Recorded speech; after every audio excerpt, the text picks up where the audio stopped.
इस YouTube channel पर आप लोगों का स्वागत करता हूँ।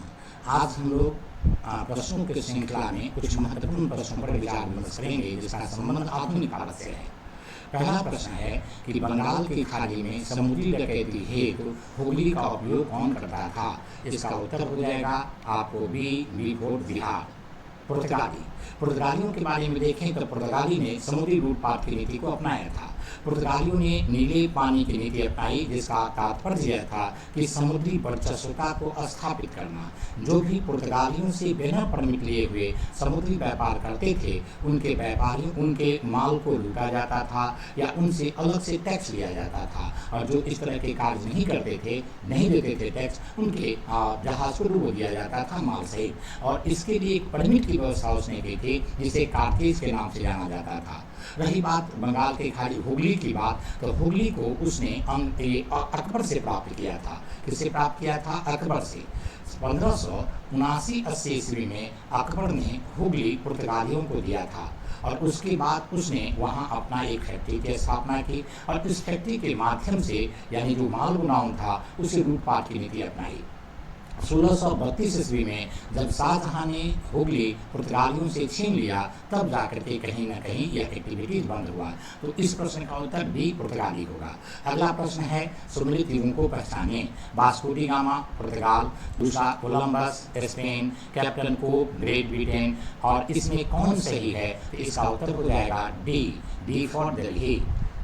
दिल्ली हो जाएगा इसका उत्तर। और इस प्रश्न में हम देखते हैं कि वास्को डी गामा जो था वो पुर्तगाली था और पुर्तगाल से ही आया था। जैसा कि हम लोग जानते हैं कि वेस्ट में पश्चिम में पुनर्जागरण के बाद भौगोलिक खोज की शुरुआत हुई और उसके बाद वहाँ पर जो ऊर्जा प्राप्त हुआ भौगोलिक खोज से, पुनर्जागरण से या धर्म सुधार आंदोलन से या व्यावसायिक क्रांति से, इन सभी के परिणाम स्वरूप यूरोप के कुछ देशों ने जिसमें स्पेन, पुर्तगाल, इटली और ब्रिटेन, फ्रांस, ये सब देश जो हैं, ये नीदरलैंड, ये सारे देश जो हैं वो अपने रिसोर्सेज को बढ़ाने के लिए एशिया और अफ्रीका तथा अमेरिका की खोज में निकल गए और उन क्षेत्रों के संसाधनों को अपने पक्ष में करने के लिए भौगोलिक खोज यानी भौगोलिक अन्वेषण पर बल दिया। इसी में पुर्तगाल की तरफ से वास्को डी गामा, कोलंबस जो थे वो स्पेन की तरफ से और कैप्टन कुक जो थे वो ग्रेट ब्रिटेन की तरफ से। तो वास्को डी गामा भारत आया था 1400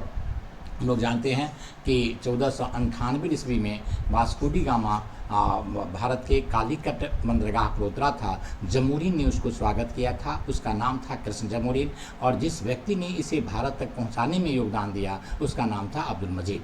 तो इस तरह से हम देखते हैं कि यहाँ से वह दालचीनी, गोल मिर्च और अन्य प्रकार की मसाला ले गया जिस मसाला से उसे बहुत लाभ मिला और वो लाभ ऐसा था कि लगभग 60 गुना ज़्यादा प्रॉफिट कमाया उसने। तो इस तरह से हम देखते हैं कि उसकी विशेषता रही। दोबारा भी आया था वो 1502 ईस्वी में वास्को डी गामा फिर भारत आया था और भारतीय उत्पाद खास करके मसालों को यूरोप में लोकप्रिय बनाने में इन पुर्तगालियों और खास करके वास्को डी गामा की बहुत बड़ी भूमिका रही। एक और बात है कि पुर्तगालियों ने जो वास्को डी गामा ने जो कार्य किया उसका परिणाम, पहले तो प्रश्न यह भी एक उठता है कि मसाला की आवश्यकता पश्चिम में क्यों थी? मसाला की आवश्यकता पश्चिम में इसलिए थी कि अभी रेफ्रिजरेटर जैसी चीज़ों का खोज नहीं हुआ था और वहाँ के लोग मुख्य रूप से मांस खाते थे और मांस को प्रिजर्व करने के लिए, ठंडा मुल्क था इसलिए मांस खाते थे, मांस को प्रिजर्व करने के लिए मसाला की आवश्यकता थी। अतः यहाँ से मसाला की डिमांड काफ़ी ज़्यादा था। कोलंबस के बारे में देखें तो कोलंबस स्पेन की तरफ से भौगोलिक अन्वेषण में निकला था और कोलंबस ने अटलांटिक महासागर को पार करके अमेरिका की तरफ, खास करके दक्षिण अमेरिका, मध्य अमेरिका और कैरेबियन सागर वाला क्षेत्र में वहाँ पर पहुँचा था और इस तरह से उन क्षेत्रों की खोज का श्रेय कोलंबस को दिया जाता है। और कैप्टन कुक जो है वो ऑस्ट्रेलिया और ऑस्ट्रेलिया के बाद न्यूजीलैंड की यात्रा की थी और इस तरह से उसका उत्तर आपको ए बी सी तीनों हो जाएंगे। अब अगला है डचों के व्यापारिक अड्डे थे। अब डचों के व्यापारिक अड्डे कहाँ कहाँ थे अगर इसकी बात करेंगे तो मछलीपट्टनम, पुलिकट, सूरत, पटना, इसका उत्तर हो जाएगा ई, इसका उत्तर हो जाएंगे इसमें से सभी सही है इसका उत्तर। अब देखिए डच ईस्ट इंडिया कंपनी की स्थापना 1602 ईस्वी में हुई थी और 1602 ईस्वी के बाद सबसे पहले उसने अपनी फैक्ट्री मछलीपट्टनम में स्थापित किया था। यह 1605 ईस्वी में यहाँ पर इनकी फैक्ट्री स्थापित हुई थी। 1605 में, 1602 में उसकी स्थापना हुई, 1605 में उसने अपनी पहली फैक्ट्री स्थापित की। 1610 ईस्वी में पुलिकट में उन्होंने अपना दूसरा फैक्ट्री स्थापित किया था और अपना तीसरा फैक्ट्री उनका था पुलिकट में। और पुलिकट वाली जो फैक्ट्री थी वहाँ उसने अपना मुख्यालय बनाया, वहीं से सिक्का ढालता था जिसे पेगोडा कहा जाता था। जिसे क्या कहा जाता था? पेगोडा। उसके बाद हम देखते हैं 1616 ईस्वी में उसने सूरत में अपनी फैक्ट्री स्थापित की और 1632 ईस्वी में पटना में अपनी फैक्ट्री स्थापित की। तो इस तरह से हम डचों के बारे में देखें तो इन सभी जगह उनके फैक्ट्री थे। फैक्ट्री का अर्थ होता है माल गोडाउन। तो इस तरह से हम देखते हैं कि इसका उत्तर ई हो जाएगा। और डचों के बारे में पहली बात हमने चर्चा की कि 1602 ईस्वी में उन्होंने अपना factory Dutch east India company की स्थापना किया था और बेदरा की लड़ाई में 1759 ईस्वी में अंग्रेजों से इनकी हार हुई थी। अब 57वां प्रश्न पर आते हैं, निम्नलिखित में से कौन सा सही है? तो इस प्रश्न को अगर हम लोग देखें तो पहला ऑप्शन है 1729 ईस्वी से 1758 ईस्वी तक मार्तंड वर्मा त्रावणकोर के शासक थे। 29 से लेकर के 1758 ईस्वी तक मार्तंड वर्मा त्रावणकोर के शासक थे। ये पहला है, ये सही है। और दूसरा है त्रावणकोर ने एक मजबूत सेना के बल पर 1741 ईस्वी में डचों को पराजित किया था। इसमें उत्तर हो जाएगा दोनों सही है। क्या हो जाएगा? दोनों सही है। सबसे पहले देखें कि केरल में 4 राज्य थे। एक राज्य का नाम था कोचीन, दूसरा का चिरक्कल, तीसरा का त्रावणकोर। इस तरह से हम देखते हैं कि त्रावणकोर वहाँ के सबसे महत्वपूर्ण राज्य में से था। वहाँ पर 2 बड़े शासक थे, एक का नाम था मार्तंड वर्मा और दूसरे का नाम था जो उसका उत्तराधिकारी था राम वर्मा।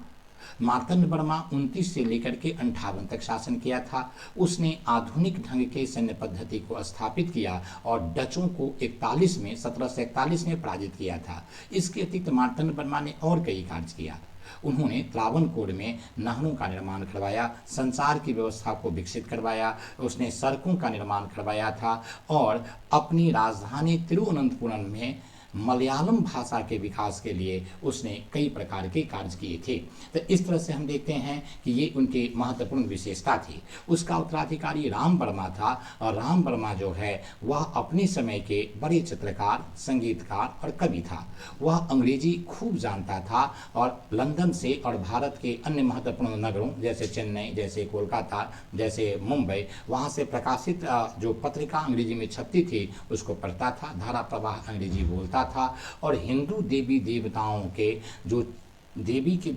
जो चित्र बने हुए हैं उन सभी चित्रों के निर्माण में कहीं न कहीं राम वर्मा की महत्वपूर्ण भूमिका है। अगला प्रश्न को अगर देखें तो 58वां प्रश्न जो है कि डचों ने अपना प्रथम कारखाना मछलीपट्टनम में स्थापित किया था।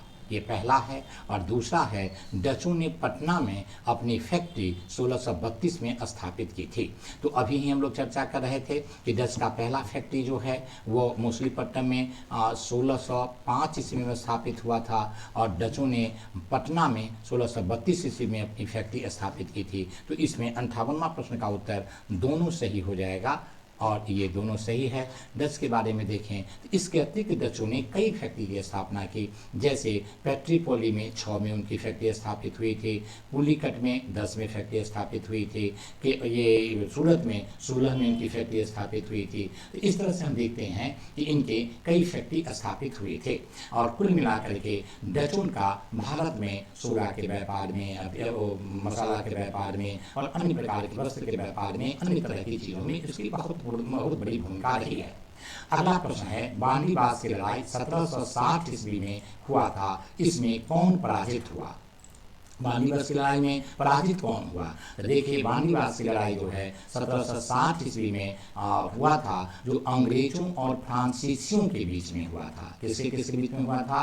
अंग्रेजों और फ्रांसीसियों के बीच में हुआ था। अंग्रेज की तरफ से आयरकुट लड़ रहा था और फ्रांसीसियों के बीच से काउंट दी लाली लड़ रहा था, जिसमें फ्रांसीसियों की हार हुई थी और काउंट दी लाली हुआ था, आयरकुट की जीत हुई थी। ये बांदीबास की लड़ाई जो है वो एक निर्णायक लड़ाई था।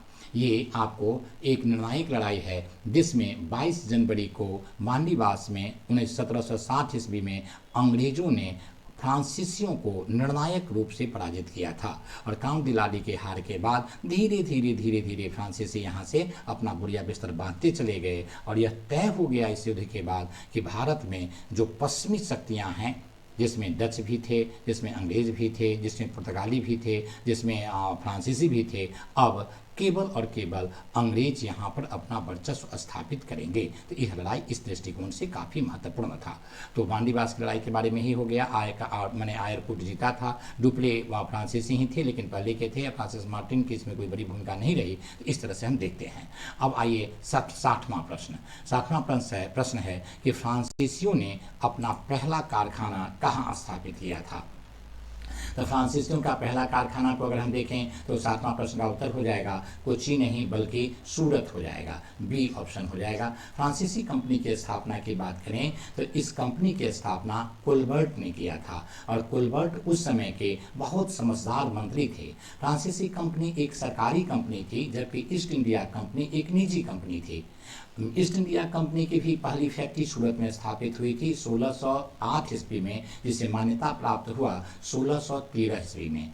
और फ्रांसीसियों ने भी अपनी पहली फैक्ट्री सूरत में स्थापित की थी 1668 ईस्वी में, क्योंकि 1664 ईस्वी में इस फ्रांसीसी ईस्ट इंडिया कंपनी की स्थापना हुई थी। 1664 ईस्वी में स्थापना हुई और 1668 ईस्वी में उन्होंने अपना इस सूरत में अपनी फैक्ट्री की स्थापना की थी। और ये जो इनकी फैक्ट्री की स्थापना हुई 1668 ईस्वी में जो उन्होंने अपने फैक्ट्री की स्थापना किया था उसमें कैरू की बहुत बड़ी भूमिका थी। फ्रैंक कैरू ने इस कंपनी की स्थापना में अपना योगदान दिया था।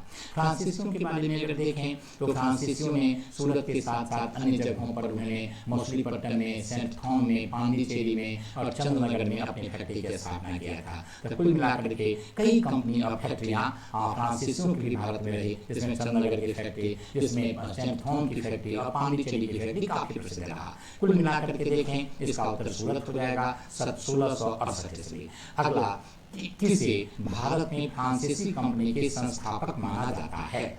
और इसका उत्तर मैंने अभी बता दिया। इसका उत्तर जो होगा सी, और सी जो है कोलबर्ट इसके उत्तर हो जाएंगे।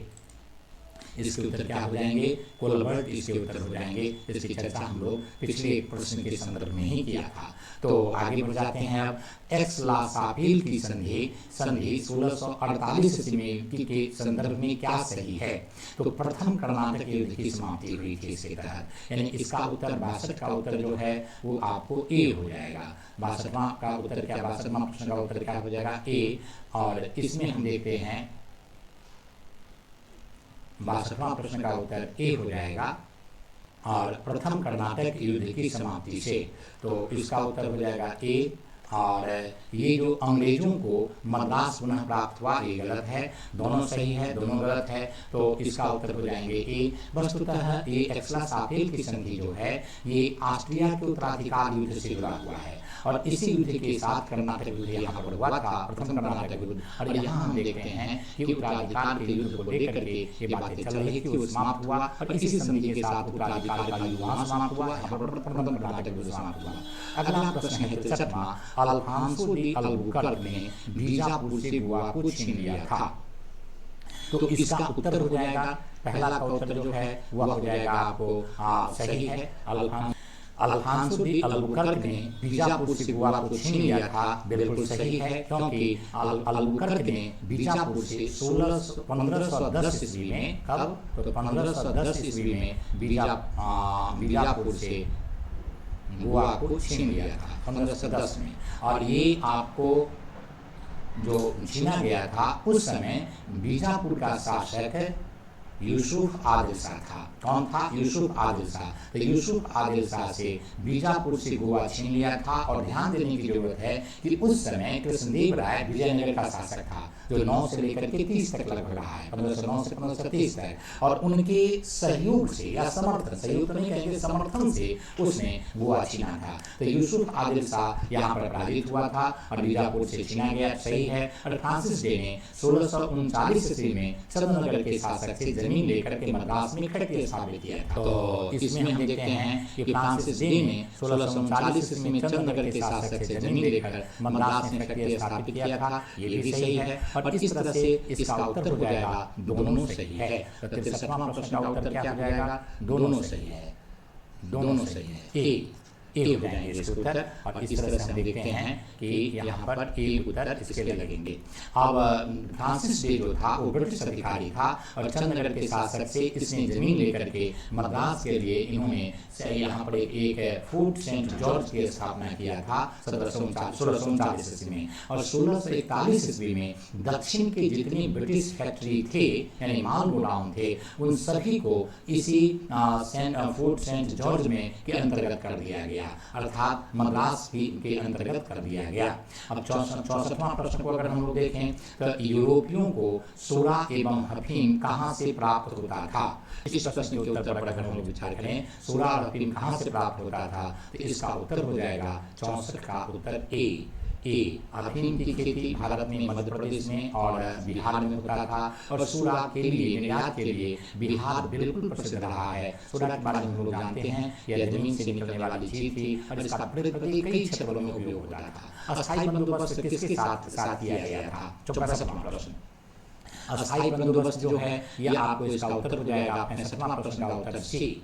65वां प्रश्न का उत्तर क्या हो जाएगा? सी, जमींदारों के साथ किया गया था। देखिए अस्थायी बंदोबस्त कॉर्नवालिस ने 1793 ईस्वी में किया था और इसकी शुरुआत 1790 से हुई थी। जॉन शोड इसके समर्थक थे लेकिन 93 में इसे अस्थायित्व दे दिया गया। यह जमींदारों के साथ किया गया था और भूमि का मालिक इसमें जमींदारों को स्वीकार कर दिया गया था। किसको स्वीकार कर दिया गया था? जमींदारों को स्वीकार कर दिया गया था। इसकी एक और विशेषता थी यह भारत के 19% क्षेत्रों में कितना 19% क्षेत्रों में लागू किया गया था, जिसमें मुख्य रूप से बिहार, बंगाल, उड़ीसा और बनारस संभाग में उत्तर प्रदेश के बनारस संभाग में से लागू किया गया था।